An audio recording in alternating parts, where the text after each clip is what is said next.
Also, your evidence shouldn't be changing on the day of the exam. You don't need backup evidence. If you need backup evidence in your draft essays, you haven't picked good evidence. It's not very good if it's not that adaptable. If it doesn't get to the core aspects of the text, and if your techniques, the evidence you've used, is not very much centered around form, make sure you use form and style and genre, those kind of macro features. So talking about, if for instance, if it's a play, you're going to talk about the impact of it being a drama, of the dramatic form. What's the advantage of that? You might go into the use of soliloquies, things that are unique or distinct to that form. With me? If it's a film, you're going to talk about the cinematography.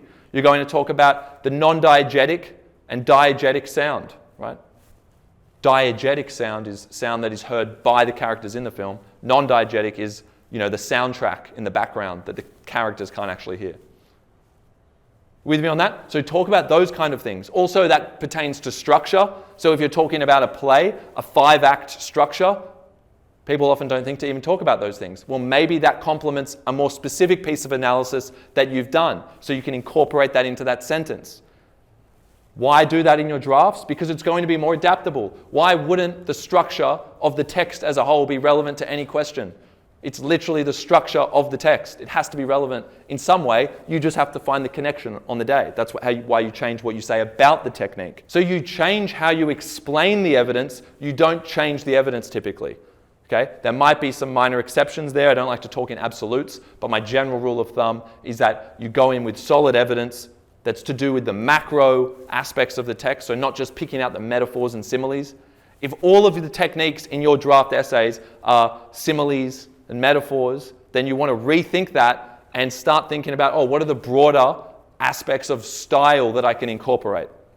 Okay, so it's as simple as a Google search, believe it or not. You just Google search the text, write style or form or structure next to it, and within 5-10 seconds, you will get some quick results and you can integrate them in and do a little bit of research on it. It honestly doesn't take long. Okay, that's just if you're in that position. So tying that back, that's the day before. Everyone see the importance of day before? Essay, introductions, and the other thing that's important, to practice linking to new questions. What did I say? Introduction and?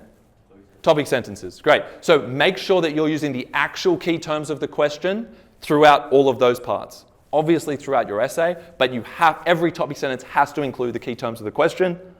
But you're going to be careful that you don't merely repeat the question. You're going to ask yourselves the mini questions and then apply your knowledge in answering those, or apply what you already had in your draft topic sentence to answer that.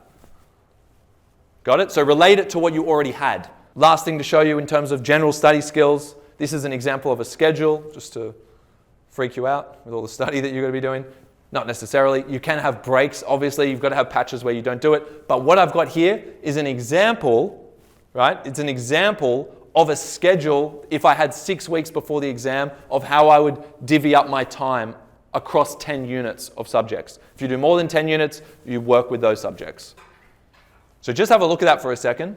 I've put in bold the English, and it's just an example. You don't have to do English that much in the lead up. It depends where you're at. Okay? As I said, in the last week, I would like to be touching something on English every day. In the last day or two, I'm pretty much only doing English. Remember how we worked backwards? All English, a lot of English, spread your time with all your other subjects. What have I got here? What's implicit in here on the table? What do you notice? That for each day, what do you see? Well, there is rest. Yeah, you've got to give yourself breaks. And on that point, schedule your breaks. That's just going to make you so much more productive.